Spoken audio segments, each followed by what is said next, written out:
welcome. Welcome to the Janelle King Show. I'm Janelle King, and this is Extra 106.3.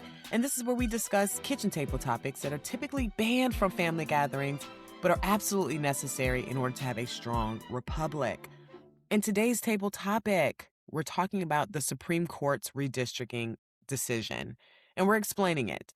Because if you didn't know any better, and you spend all of your time scrolling through the outrage on social media, you might be tempted to think that we are moving back in time. You think the foundations are cracking. But if you look a little closer, if you really examine the heart of the law, you'll see that we aren't retreating.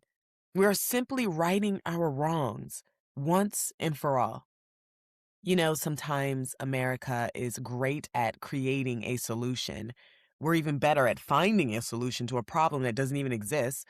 What happens when it stops supporting and it starts sabotaging? Usually, we just ignore it.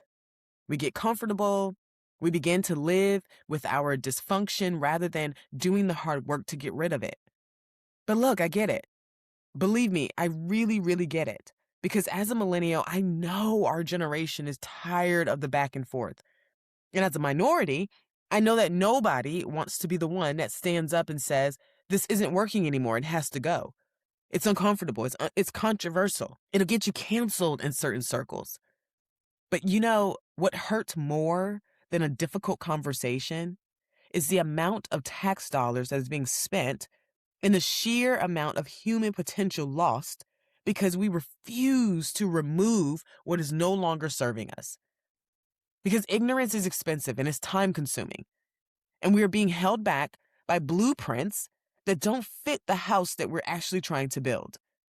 Well, today we're going to talk about a decision that finally stopped the sabotage. We're breaking down the Supreme Court's ruling on the Louisiana redistricting and why this is a massive win for every American who believes in being seen as an individual and not as a data point. But in order to understand what is happening today, we have to discuss why this is such a controversial topic and where it started. So let's lay the groundwork.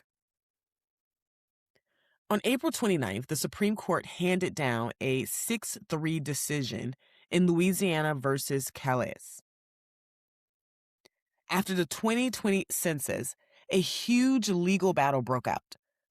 A lower court originally told Louisiana, hey guys, 1/3 of the population is Black, but only 1 out of the 6 districts is majority Black. So you need to draw a second district to comply with the Voting Rights Act.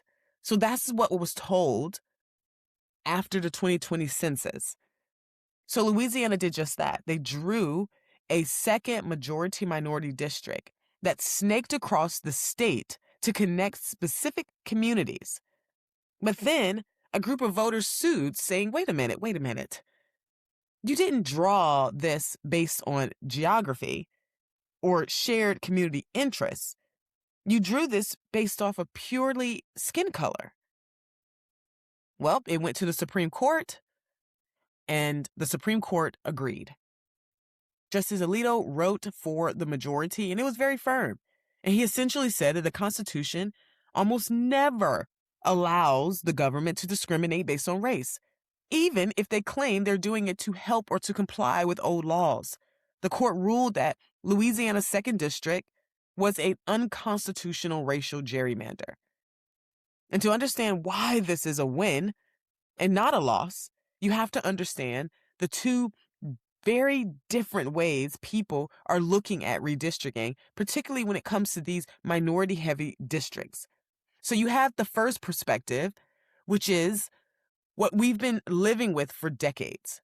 It's the idea that the only way for a minority community to have a voice or a vote is to be clustered together into one specific district, what they call a majority-minority district. The argument here is that without these lines, the minority voters will always be drowned out. And what they're doing is they're treating us all like a monolith, assuming that because we all look the same, that we all must think the same. And then that means that we all want the same things. It's a solution born in 1965 that essentially says representation is a numbers game played with race. But then there's perspective two. The second perspective says that which is the one that I believe is more respectful to who we are as individuals. This perspective says that when you draw lines based on race to meet a quota, you aren't empowering people, you're pigeonholing them. You're telling candidates you only have to care about these section of voters if they're in a specific bubble. This is why you typically don't see Democrats campaigning in Republican districts or Republicans campaigning in Democrat districts during primaries. Because what's the point? It's already been designed to work against. The perspective argues that the Constitution's promise of equal protection doesn't mean equal results through social engineering. It means that the government shouldn't be looking at your skin color when it decides where you vote. And for a long time, Section 2 of the Voting Rights Act had been used as a mandate to create these racial bubbles. But what the court just signaled is that the era of race-prominent map-making is hitting a dead end. So to understand why the Louisiana decision is such a pivot point, we have to look back at the law that started it all, and that was the Voting Rights Act of 1965. 1965, the law was an absolute necessity. We were living in an era where there were literacy tests, there were poll tax, there was physical intimidation that was used to systemically keep minority voters away from the ballot box. This was happening. Overall, the Voting Rights Act did two major things. It outlawed the literacy tests and those good moral character requirements that were designed to fail anyone who had the wrong skin color. Grateful for that. Under Section 5, states with a history of discrimination couldn't even move a polling place across the street without getting preclearance from the Department of Justice in D.C. Good. So overall, it was a heavy-handed federal intervention. And at the time, it worked. At the time, it was necessary. But within just 2 years, minority registration in the South skyrocketed, and we should celebrate that victory. We should celebrate that the Civil Rights Act of 1965 worked in 1965 and a few years after. But then there's Section 2. And unlike the other parts that were temporary of the act, Section 2 is permanent. It's the tool used to challenge any voting practice that results in a denial or an abridgment of the right to vote. For decades, this was interpreted to mean that if I am in a minority group and I didn't have a certain number of safe elected seats, the system was discriminatory. Here is where we have to be honest. What was meant to be a shield against exclusion has turned into a tool of engineering. So after the break, we're going to dive into exactly how Justice Alito and the majority are shifting the burden of proof back to where it belongs. We're going to talk about why Section 2 is a crown jewel of the Civil Rights Act and is being reevaluated for the modern America, and why sticking to a 60-year-old fix that has already fixed a problem that existed back then might actually be the very thing sabotaging our political potential today. I really feel passionate about this. I really believe that we are going to open ourselves up to a new era. I think we're going to see people who were traditionally lumped into these predominantly Black districts. I believe we're going to see these same people now be redrawn into districts that are more balanced, where the leadership doesn't look like you from the top to the bottom, from the rooter to the tutor, so that we're not, having all Black council, all Black commission, all Black school board, and then wondering why things are not working out in our communities. Now you're going to get a different type of representation. You're going to be a part of the conversation. It's now time to do it right. And we're going to dig into all of this. I'm going to provide a lot of details. Then I'm going to close the show with specific data points and facts that prove that we no longer need this part of the Civil Rights Act. That we've done it. We've overcome it, and we're good. So stick around. We're just getting started. You're listening to The Janelle King Show right here on Extra 106.3. Don't leave the table. The left is siding with illegals, attacking ICE, and fighting to let non-citizens vote. Republican Kelvin King is a graduate of the Air Force Academy, Air Force veteran, and conservative businessman. As Georgia's Secretary of State, Kelvin will put Americans first, root out corruption, clean up voter rolls, and restore confidence in our elections. The other candidates had their chance and failed. Republican Kelvin King for Secretary of State. Leadership Georgia voters can trust.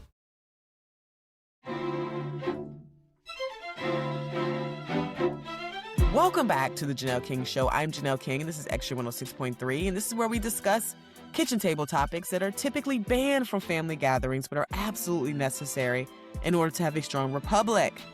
In today's table topic, we're talking about the Supreme Court's redistricting decision, and we're explaining it. So before the break, I laid out the history, the rescue mission of the 1965 Voting Rights Act. We acknowledged that while the law was a vital response to a systemic exclusion of the past, we have to ask ourselves if the tool of 1965 is now becoming shackles of 2026. So now I want to get into the why. Why is the Supreme Court stepping in now, and what does this mean for our future? Well, to understand the Louisiana case, you have to understand Section 2 of the Voting Rights Act. And while other parts of the law are temporary, the Section 2 of the Act is permanent. And it prohibits any voting practice that results in a denial of the right to vote based on race. So over the years, this has been used to create these majority-minority districts. The logic was if you don't group minority voters together in one high concentrated bubble, that they won't have a chance to elect their candidate of choice. That in order for us to get the candidate that we want, we all have to be in the same district. And for decades, the courts used what they call the Gingell's test. Essentially, it's a math equation that forced states to prioritize race when drawing lines to ensure that these are what they call safe seats and that they exist. So that brings us to the recent 6-3 decision in Louisiana versus the Calais, if I'm saying that wrong, forgive me, it's spelled Callais. And you have Justice Samuel Alito, who wrote the majority opinion, joined by Justice Thomas, Roberts, Gosher, and Kavanaugh and Barrett. The court was firm. The Louisiana map that was provided was unconstitutional racial gerrymander. Justice Alito's core argument was that allowing race to play any part in government decision-making is a direct departure from the Equal Protection Clause of the 14th Amendment. So think about that. The Constitution was designed to protect the individual, not the group. By striking this down, the court made 3 key points. They stated that race cannot be the predominant factor. You can't start a map by looking at skin color and work backwards. It's no longer enough to just show that the numbers don't look diverse enough. You have to prove that there was actual intentional discrimination. And his third point was that the government shouldn't be in the business of trying to balance the electorate like a chemistry experiment. But there's a bigger issue at play. If a state tries to pass a law that says you can't vote because of your skin, the color of your skin, then yeah, Section 2 is the hammer that stops them. That's the part of the act that hasn't changed. It's still illegal to discriminate. It's still illegal to deny access. The issue in Louisiana wasn't about denying anyone the right to vote. It was about racial engineering. So what is racial engineering? Racial engineering is the deliberate process of using census data and sophisticated software to group voters into specific districts based primarily on their skin color to achieve a predetermined political outcome. And you got to ask yourself, okay, well, how does this really affect the political outcome? Because we don't know how people vote. Well, statistically, we know that predominantly in the Black community, they vote Democrat. Statistically. So if you put a lot of Black people in one area, you kind of make a Democrat district. So map makers look at heat maps of racial demographics and draw lines, often snaking them through narrow corridors or jumping across water to ensure that the district reaches a specific percentage of a certain minority group, which is usually 50% or higher. This is often done to comply with a specific interpretation of Section 2 of the Voting Rights Act, which for years has been used to argue that a minority group can be drawn into a majority-minority district, and the state must do it. They made it a mandate. I remember talking about this on the Georgia Gang when I was on the show, and I was thinking, this is absurd. And I remember I had a panelist, Melita, who made the comment where she's like, oh, well, you're a Black person from Connecticut, so... And I'm like, what? Like, these people really believe that this is something that's honorable. But it's so discriminatory. And it's so not right. The fundamental difference lies in the distinction between equality of opportunity or equality of outcome. Because opportunity is ensuring that every citizen, regardless of race, has an equal path to the ballot box and can vote for whoever they choose to vote for. And this is important because I remember when I lived in East Point, I was in a predominantly Black district, one of these districts, and I just remember there being no Republicans to vote for. Everyone ran as a Democrat. And I had to do my best to try to decipher between which of these Democrats make more sense or could at least align a little bit with what I believed. That happened for me personally because I was forced into one of these engineered districts. Because engineering is attempting to guarantee that a specific racial group is able to elect the candidate of their choice, which it should be able to elect the candidate of their party, and ensure that that person makes it through a general election and that they get the seat.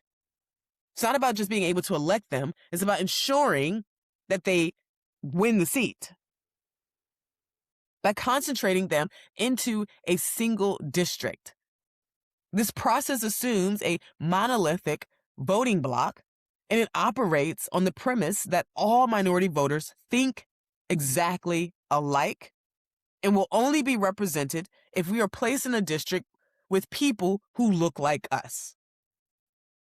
Because engineering often results in two phenomena. The impact of political power results in two things: packing and cracking.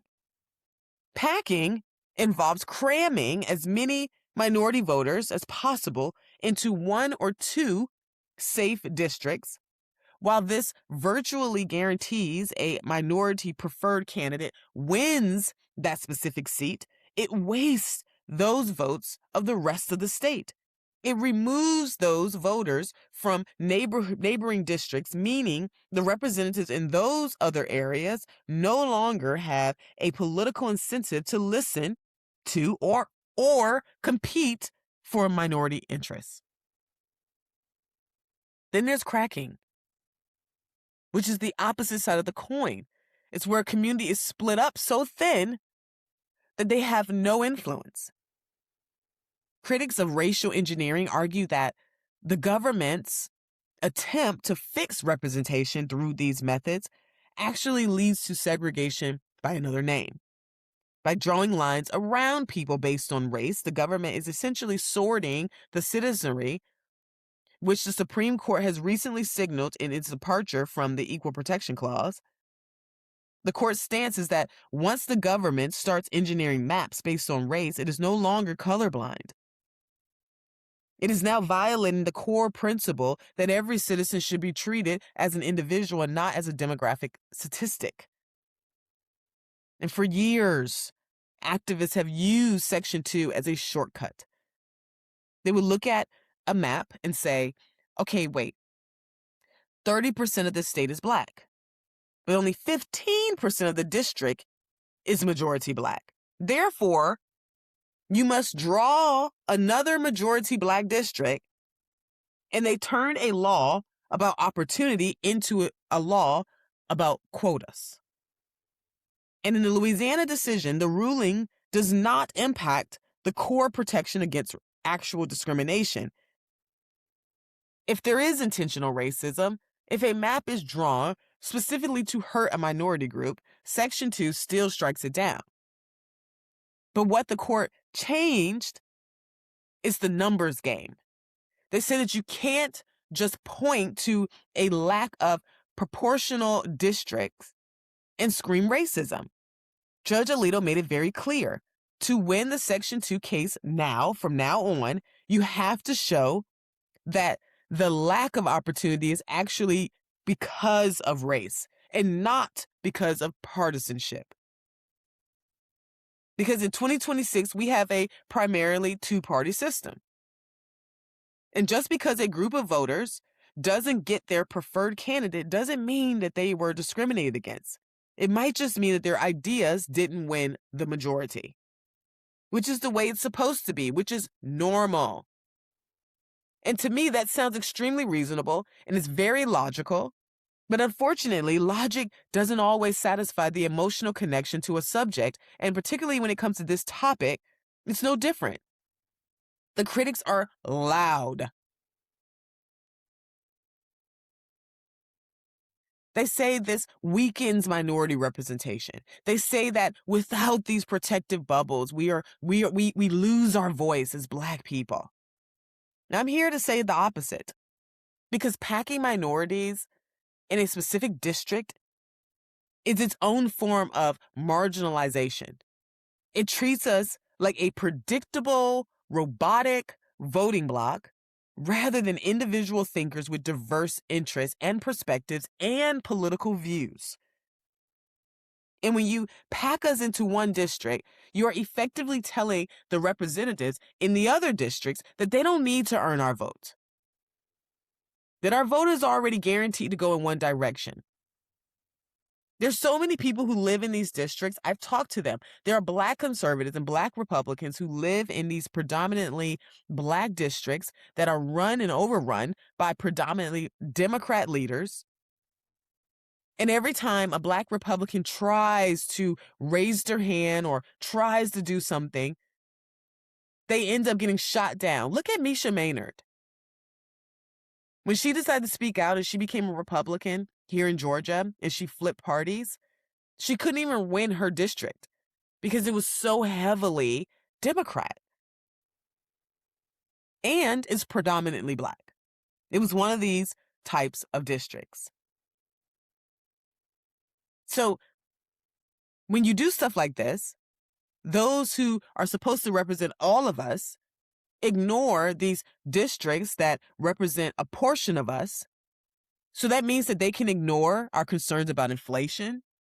They can ignore our concerns about school choice or safety, because those people are already accounted for in the safe seat. So overall, there is a massive empowerment in being seen as a voter first rather than a demographic statistic. Colorblind maps force a change in behavior. They encourage candidates to actually compete for minority votes in every single district. It stops the political parties from taking us for granted. And when a Republican or a Democrat has to look at a diverse district and realize that they can't win without speaking to everyone, we gain leverage.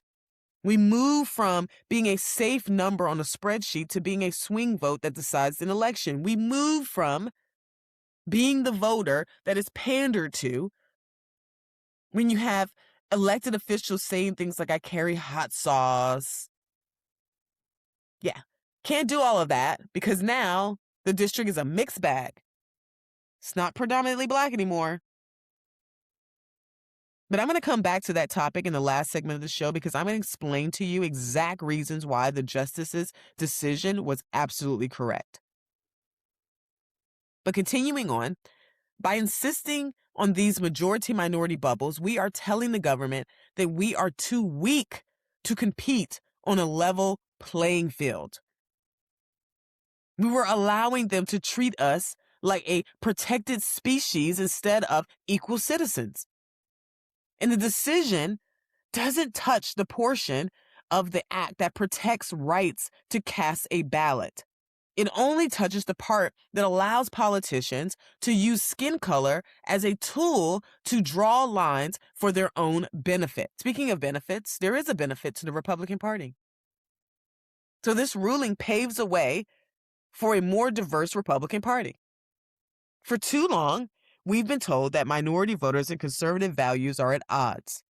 Or we've been told that even though minorities are more conservative, they vote against their interests. But when you remove the racial engineering, we win on ideas. We win on opportunity because that's what a lot of Black voters want. We win on safety because that is an issue and a topic that is very prominent in the Black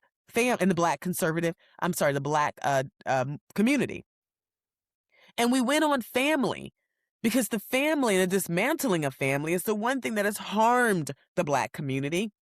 So putting some of these values back into our districts, or at least allowing them to hear of these values, because oftentimes these districts, they gatekeep and they block out anyone who wants to vote against their interests, the party's interests. So our party, the Republican Party, doesn't need to engineer a map to win minority hearts. We just need to show that our policies work better for the individual than the identity politics of the left. This decision doesn't move us backwards. It levels the playing field so that we can have all the best ideas in the forefront and that we can finally win on ideas and not skin color. But I know some of you are still thinking, but we need these protections to keep things fair. There's this warped understanding that policy is what is somehow holding back discrimination, and that we are willing to discriminate in other areas if it means maintaining these so-called protections. But the truth is, in 2026, we aren't fighting literacy tests. We are fighting the idea that our communities are so fragile that we need the federal government to draw special circles around us just so that we can have a seat at the table. That's the new fight. That's the new argument now.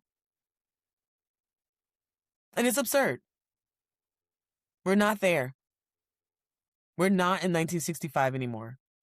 We are in 2026. And we have so much that we can look at, so many points that we can point to that can now justify why we no longer need these protections and how these protections have turned into a saboteur. So I went to a event where they were talking about the difference between saboteur, like they were talking about saboteurs. It was like this new personality thing that they were doing for businesses. And they were saying how oftentimes we create things to help us survive. And these are great survival mechanisms at one point in our lives. But then when we no longer need it, they become saboteurs. They begin to sabotage your life. So for instance, if you're someone who needed to be socially rejected, or like you were socially ejected outside of communities and outside of relationships because of the fact that, you were raised in households where that was safe. It was safe to not be in the mix. It was safe to kind of have your own space. And then you grow up and now you're working in an office and you're realizing that this wall that I put up that was supposed to be a protection is now becoming a saboteur. It's now sabotaging me. That's kind of what's happening here.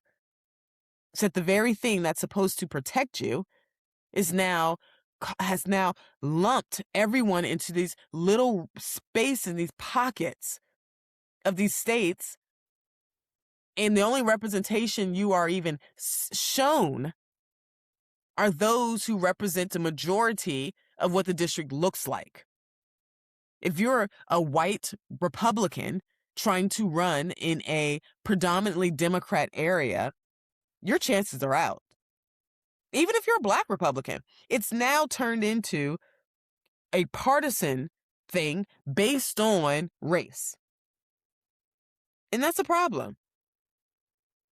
So when we come back, I'm going to provide the hard truths, the reasons why Black Americans are no longer in need of these specific protections, and why clinging to them is actually hurting our community's growth and our political power as a whole.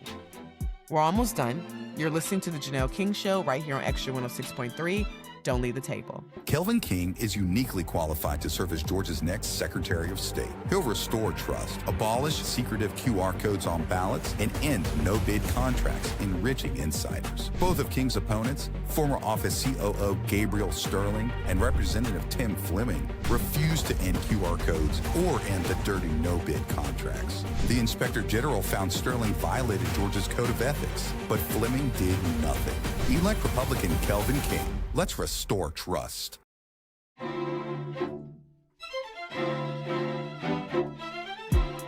Welcome back to The Janelle King Show. I'm Janelle King. This is Extra 106.3. And this is where we discuss kitchen table topics that are typically banned from family gatherings, but are absolutely necessary in order to have a strong republic. In today's table topic, we're talking about the Supreme Court's redistricting decision.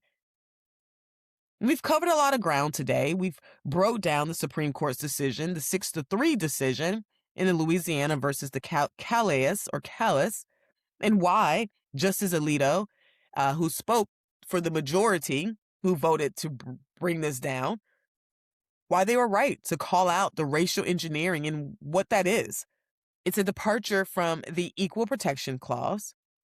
They were able to disentangle the myth that Section 2 of the Civil Rights Act of 1965 is being killed and clarified that while the right to vote remains sacred, the government's permission to sort us like cattle into these safe, quote-unquote, districts has finally been revoked. So before I close the show, if you're joining us for the first time and you want to share in this conversation, you can find the full video on our YouTube channel. Just search The Janelle King Show. You can also catch an encore right here on Extra 106.3 on Sunday at 9 a.m. or listen to the podcast that drops every single Tuesday right here on Extra's Podcast Park or wherever you get your podcasts. But I want to leave you with something that's a bit heavy, but that's not abnormal to this show and to my kitchen table debaters, because you got to be able to have these heavy conversations. That's what I'm talking about when I say these are conversations that are banned from family gatherings. No one wants to have this conversation, but it's absolutely necessary we have it in order to have a strong republic. So let's talk about it. The left is telling you that without these racial protections, Black Americans, that we are at risk of losing our place in society. But for some reason, the data tells us a completely different story. Because we are told that we need protection because we are a vulnerable monolith, but the facts say otherwise. And here are some points that I believe that are just a few, not all,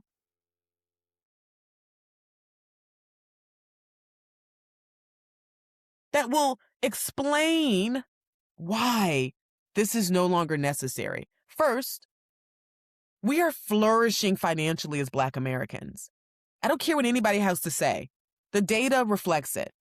If you are so oppressed by the lack of racial gerrymandering, then how do you explain the explosion of Black wealth? Because according to the HSBC and the Federal Reserve, there are now roughly 1.8 to 2 million Black American millionaires in the United States. 4 million of our ancestors were freed from slavery during the emancipation. And here we are today with half of the Blacks in this country, half of that 4 million. I know we've multiplied since, I get that. But just for perspective purposes, if you were to take the 4 million who were freed during emancipation, cut that in half of them are now millionaires. That's what it would be like. That's interesting, right? We aren't a community of victims waiting for a map to save us. We are a community of entrepreneurs, high earners, who are thriving in merit-based economies. This isn't just celebrity wealth, because according to the U.S. Census Bureau data on business owners, there has been a 43% surge in Black-owned businesses over the last several years. These are the engines of our communities. These are dry cleaners, they're tech startups, they're logistic firms. They're owned by people who didn't wait for a protected district to build an empire. They succeeded because they provided value in a competitive market. So yeah, growth is happening. And then there's a direct correlation between the success stories in our community and the presence of a stable two-parent household.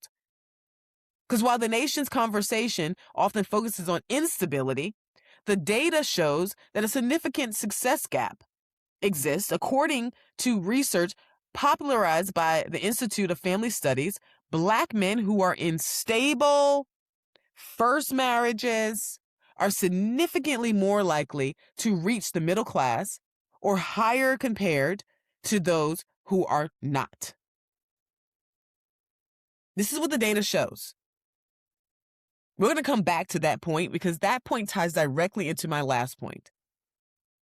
But continuing on, we also have to look at the landscape of American leadership today. We are no longer represented by a handful of civil rights leaders from a single era.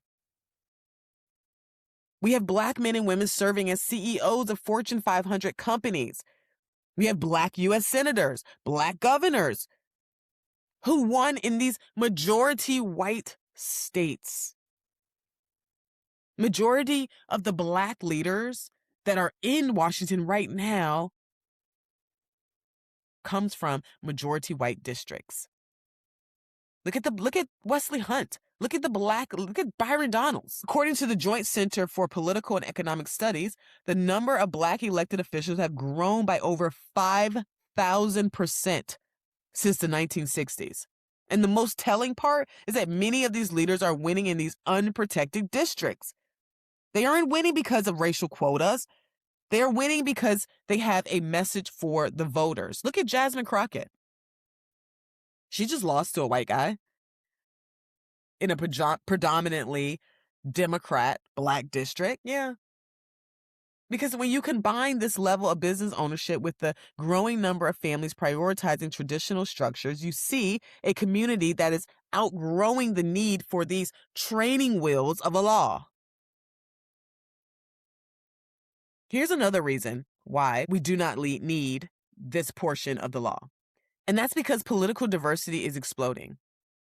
And the idea that we must be packed into one district to have a voice assumes that we all think the same.